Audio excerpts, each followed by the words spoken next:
Hello my friends and welcome back. Thank you very much for being with me again today. I have an article that is going to talk about Zaporizhzhia referendum, and Zaporizhzhia is under the Ukrainian attack. The forces of Ukraine obviously want to retake the territory, and under all these threats and bombardments, according to this article, they're still conducting the referendum. Now, yesterday was the first, actually the 23rd was the first day, the 24th, and now we're in the 25th. It's going to go on until the 27th. Obviously the Russians and others trying to, poll the public and find out how they voted and so on. Well, no surprises here, but I'm just going to give you some numbers. Probably you already know that they will vote for being annexed by Russia. So this is an article coming from Sputnik, and it's from today, which is the 24th of September 2022. It says here that Zaporizhzhia region voted in favor of ascending to Russia, poll shows. So Melitopol, Sputnik says that some 93% of people in Zaporizhzhia region have voted in favor of ascending to Russia during the first day of the referendum, according to a poll conducted by the Crimean Republican Institute of Political and Social Studies. You can call it however you want, but I'm just reporting what these guys are saying. If you have 93% of a population saying that they want to belong to house number 1 and not house number 2, then house number 2 can't possibly liberate those people, since they don't want to be with house number 2. They want to be with house number 1. So then what are we going to do? Forcefully liberate them, or just send them to number 1 and get the territory that used to belong to number 1 before 100 years or something before. So anyway, it was given to number 2 by the number 1. So the poll was conducted among 500 citizens on the first day of the referendum on September 23rd. On Tuesday, the Donetsk and Lugansk People's Republics, along with the Russian-controlled parts of the regions of Zaporizhzhia and Kherson, said that they would hold referendums on accession to Russia from 23 to 27 of September. So on Wednesday morning, in a televised address, Russian President Vladimir Putin said Russia will do everything to ensure security at the forthcoming referendums in Donbass and other regions, which have appealed to Moscow for support. The DPR and LPR proclaimed their independence from Ukraine in 2014 after holding referendums. In February 2022, Russia recognized the DPR and LPR as independent states and launched a military operation in Ukraine in response to calls for help from the two breakaway republics. Now, this is their official view on the issue. So when someone says on the paid and corporate mass media, Western mass media or other guys, that it was unprovoked and unjustifiable, or unjustified, this is the word that unjustified invasion of Russian forces into Ukraine, you could use what these guys are saying about their side of the story.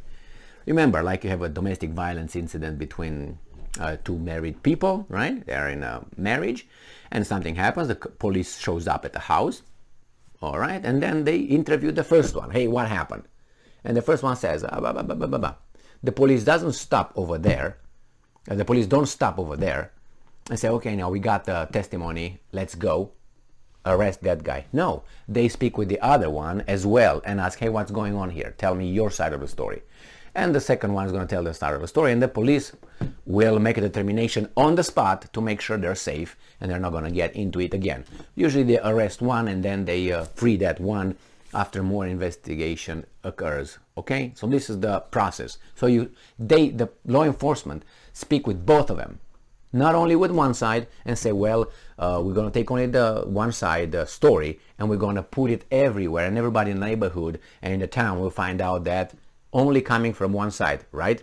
So when this side is told as unprovoked and all that, unjustified, ask the second, in this case, the perpetrators, and ask them why. And then they will tell you one of the stories like this one, and you can say that's not true or it's true. How do you find it's true? Look in the 8 years at least, check, do a few clicks and find out if that's true. And you're gonna find out the 2014 illegal coup d'etat conducted by the definition. I mean, they're considered traitors. If you have inside forces with the help of outside forces overthrowing a legitimate government, those are called traitors. In most countries, they are hanged or they are put in front of the fire squad. That's what it is. See how it's United States. Check it out, okay? And let's say, put it in the context of United States. Let's say there's a few Romanians here, and these few Romanians want to, let's say, overthrow the legitimate government of United States of America, and with the help of the Romanian government from Romania, with that help, these guys succeed with arms, shooting and all that. That's an insurrection right there, but not insurrection because this was organized by outside, not by inside forces. So these guys who get in control, those are called traitors. Why? Because it was a legitimate government in place, legitimate and democratically elected. So it was nothing wrong over there. So this was just these were, as I said, traitors for the country. Because they conspired and they worked with outside forces. That's what it was in 2014. Now those guys in Donetsk and Luhansk, they said, we don't recognize that government. We're not going to recognize. These guys sent a certain kind of a military over there. Those guys defended themselves, and they say, okay, we are independent from you guys. We don't want to have anything to do with you anymore, and so on. So there are facts, more facts than that. I'm not going to go from 2014 to Minsk agreements to bombardments to blah, blah, blah, blah, until the 2022 February 24th. But this is in a nutshell what happened. So when the Russians say, well, we intervened because these guys were killed and they are Russians in Ukraine, they were killed by the Ukrainian military, official military, what should we do? Just let them be slaughtered? No, we don't. So as Lavrov said in the United Nations speech, if you want to listen to that, it's about probably 20 minutes or so, he said, well, any sane country would have done the same thing if that would be their people in Ukraine, happening to them what was happening to our people. And I always give the analogy of your son being living in the neighbor's house, and the neighbor beats the shit out of your kid, and you say, well, stop, and then you say, you know what, I'm going to intervene and help my kid.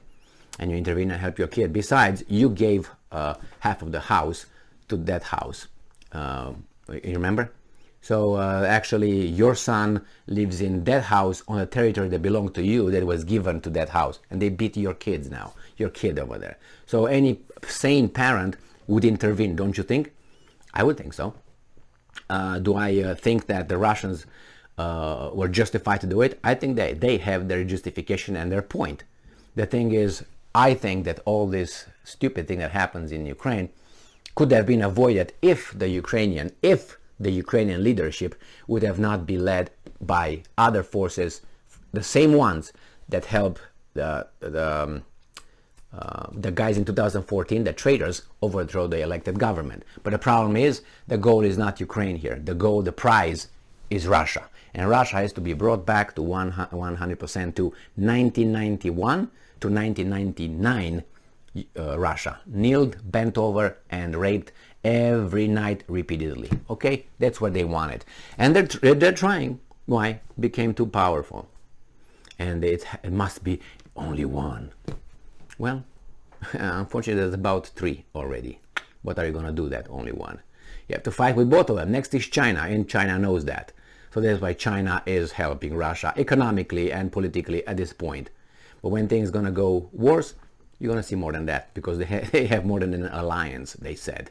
So just pay attention. And now what happens over there when the republics that hold the referenda, once they're going to say yes, and they will say yes, that's going to become Russian territory. All the attackers could be wiped with any weapons the Russians have. And that's going to be an ultimatum, I guarantee you, given by the Russian government to those people, and that government that has those military on the Russian territory, and that those guys will ask their bosses, and the bosses says, no, go ahead. And then what? The ball is back into the Russian territory. And the Russians going to slam it like that, I guess. Boom, and then what? It's going to be silent for about 3 seconds on this planet. When everybody will say, I can't believe it happened. Well, I can, because sane people can see the trajectory. I hope it doesn't get to that point, but by the way those guys acted, they're going to push it that way. Thank you very much for being with me again today. Stay strong, stay smart, look for the truth, and be just.